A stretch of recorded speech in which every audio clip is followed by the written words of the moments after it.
વડાપ્રધાન નરેન્દ્ર મોદી એક બાજુ સ્ત્રી સશક્તિકરણની વાતો કરી રહ્યા છે અને 33% મહિલા અનામત લાવવા માટે ઉતાવળા બન્યા છે। આ માટે સંસદનું ખાસ સત્ર પણ બોલાવવામાં આવનારું છે।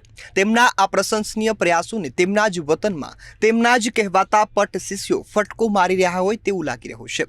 આમ આદમી પાર્ટીના વિસાવદર વિધાનસભાના ધારાસભ્ય ગોપાલ ઇટાલિયાએ ગુજરાતના ગૃહપ્રધાન હર્ષ સંઘવી પર આક્ષેપ કર્યા છે કે સુરતમાં પોલીસે મારા ઘરે પહોંચી વૃદ્ધ માતા સાથે ગાળાગાળી કરી અને ગેરવર્તન કર્યું છે।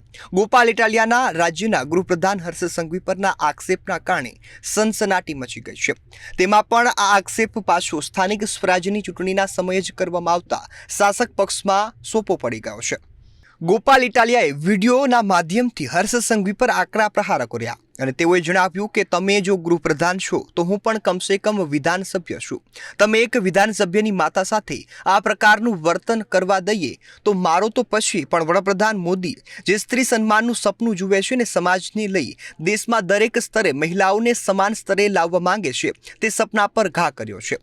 જો તમે દુર્વ્યવહારમાં એક વિધાનસભ્યની માતાને પણ ન છોડતા હોય તો સામાન્ય લોકોનું તો હવે કહેવાનું જ શું રહ્યું।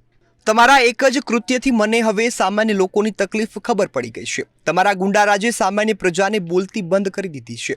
તેથી જ મને એ પણ સમર્થન મળી ગયું છે। આજે પોલીસને તમે ગજવામાં લઈ ફરો છો અને આ રીતે એક વિધાનસભ્યની માતાની સાથે આ પ્રકારનું વર્તન કરીને શું તમે અમને ડરાવવા ધમકાવવા માંગો છો? જો તમે ગૃહપ્રધાન છો તો હું પણ પોલીસમાં રહી ચૂક્યો છું, તે પણ તેઓ સમજી લે। તમે કાયદાઓ બનાવ્યા હશે પરંતુ તેનો અમલ કઈ રીતે થાય તે મને ખબર છે। તમે પહેલા તો અભ્યાસની રીતે 8મી પાસ હતા, હવે તો તમે તમારા વર્તન દ્વારા પણ 8મી પાસ છે તે પુરવાર કરી દીધું છે। આમ તમારું આ પ્રકારનું વર્તન તો 8મી પાસની વાત જવા દો તો અભણને પણ શરમાવે તેવું છે। કોઈ અભણ વ્યક્તિ હોય તો તેને ખબર પડે કે એક માતા સાથે કેવો વ્યવહાર કરવો જોઈએ, જ્યારે તમે જો ગૃહપ્રધાન હોવા છતાં પણ તમને ખબર નથી પડતી કે એક વિધાનસભ્યની માતા સાથે કેવા પ્રકારનો વ્યવહાર કરવો જોઈએ। ડ્રગ્સ માફિયાઓ, દારૂના બુટલેગરોને પહોંચી ન વળતી તમારી પોલીસની તાકાત ફક્ત હવે મહિલાઓ પર જોર બતાવવા પૂરતી સીમિત રહી ગઈ છે। ગોપાલ ઇટાલિયાએ જણાવ્યું હતું કે તમારે જે પ્રકારે રાજકીય વેરઝેર હોય તો તે મારી સામે હતું। મારી સામે અનેક કેસ કરી દેવા હતા ને, દેશદ્રોહની પણ લગાવી શકાત ને, આ બધા કેસ કરવાતા મને જેલમાં નાખી દેવો તો, પણ મારી માતાની સાથે જઈને પોલીસે ગાળાગાળી કરવાની શી જરૂર પડી? તેમણે શું તમારા આટલા મોટા પક્ષના કાર્યકર્તાઓ અને સંગઠન શક્તિમાં જરા પણ વિશ્વાસ નથી કે આવી ગુંડાગીરી કરવી પડશે? તમને તમારા જ પક્ષના કાર્યકર્તાઓની નિષ્ઠા પરથી વિશ્વાસ ઉઠી ગયો છે। તમારા પીએમથી માંડીને સીએમ સુધીના લોકોએ કરેલા કાર્યો પર પણ તમે વિશ્વાસ નથી કરતા કે આ સ્તરે જવાની જરૂર પડે છે। મને તો લાગે છે કે તમને પોતાના જ પર વિશ્વાસ લાગતો નથી। આના કારણે જ તમારે આ પ્રકારે આ સ્તર પર ઉતરી જવું પડ્યું છે।